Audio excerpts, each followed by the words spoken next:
ಬಗ್ಗೆ ಘೋಷಣೆ ಕೂಗಿದ್ರಲ್ಲ, ನೀವು ಚರ್ಚೆ ಮಾಡಿ. ಅದು ಯಾರು ಬೇಡ ಅಂತ ಹೇಳಿಲ್ಲ, ಅದನ್ನು ಚರ್ಚೆ ಮಾಡಿ. ಒಳಗೆ ನಡೆದಿದ್ದು ಎಲ್ಲಿ ನಡೆದಿಲ್ಲ, ಹೊರಗೆ ನಡೆದಿದ್ದು. ಅದನ್ನು ವಿಧಾನಸೌಧ ಹೊರಗೆ ನಡೆದಿಲ್ಲ, ಹೊರಗೆ ನಡೆದಿದೆ. ಅದನ್ನು ನೀವು ಚರ್ಚೆ ಮಾಡಿ. ನನ್ನ ವ್ಯಾಪ್ತಿ ಒಳಗಡೆ ಬರಲಿಲ್ಲ. ಆ ವಿಚಾರ ನೀವು ಚರ್ಚೆ ಮಾಡಿ. ನನಗೆ ಬಂದ ಮಾಹಿತಿ ಪ್ರಕಾರ ನಾನು ನಿಮಗೆ ಮಾಹಿತಿ ಕೊಟ್ಟಿದ್ದೇನೆ ಅಷ್ಟೇ. ಅದು ನನ್ನ ಜವಾಬ್ದಾರಿ ಮತ್ತು ಕರ್ತವ್ಯ ನಿಮ್ಗೆ ಹೇಳುವಂತದ್ದು.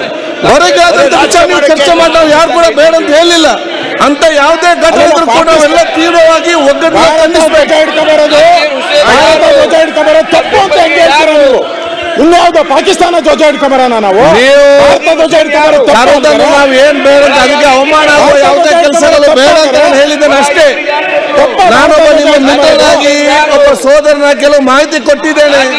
ಹೊರಗೆ ಏನು ನಡೆದಿದೆ ನೀವು ಅದನ್ನು ಚರ್ಚೆ ಮಾಡಿ. ಏನು ಅಭ್ಯಂತರ ಚರ್ಚೆ ಮಾಡಿ. ಏನೇ ಹೊರಗೆ ಆಗಿದ್ರು ಕೂಡ ಎಲ್ಲ ತೀವ್ರವಾಗಿ ಖಂಡಿಸ್ತೇವೆ. ಅದನ್ನ ಚರ್ಚೆ ಮಾಡಿ.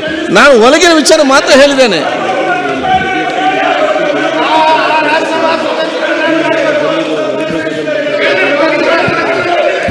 ಸನ್ಮಾನ್ಯ ಅಧ್ಯಕ್ಷರೇ, ಈಗ ನಾವು ಬಾವುಟ ಹಿಡ್ಕೊಂಡ್ ಬಂದಿದ್ದೀರಿ ಅಂತ ನಿಮ್ಗೆ ಯಾರು ಹೇಳಿದ್ರು? ಮತ್ತೆ ಬಾವುಟ, ಭಾರತದ ಬಾವುಟ ಹಿಡ್ಕೊಂಬರಕ್ಕೆ ಏನು ಅಪಮಾನನ?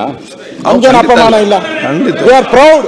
ಅದಕ್ಕೆ ನಿಮ್ಮೆಲ್ಲ ಬಿಟ್ಟಿದ್ದಾರೆ. ಪಾಕಿಸ್ತಾನ ಎಲ್ಲ ಅಧಿಕಾರಿಗಳು ನೀವು ಹೊರಗಾದಾಗ ನೀವು ಚರ್ಚೆ ಮಾಡಿ.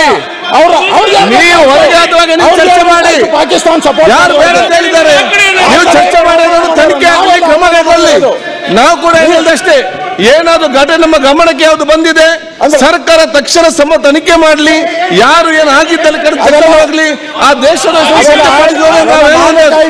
ನಾನು ಈ ವ್ಯಾಪ್ತಿಯಲ್ಲಿ ನಿಮ್ಮ ವಿಚಾರ ಅದನ್ನು ಮಾತ್ರ ನಿಮ್ಗೆ ಹೇಳ್ತಾ ಇದ್ದೇನೆ. ಆಯ್ತು, ನೀವು ಮಾತಾಡಿ. ಪ್ರತಿಪಕ್ಷ ನಾಯಕರು ಮಾತಾಡಿ.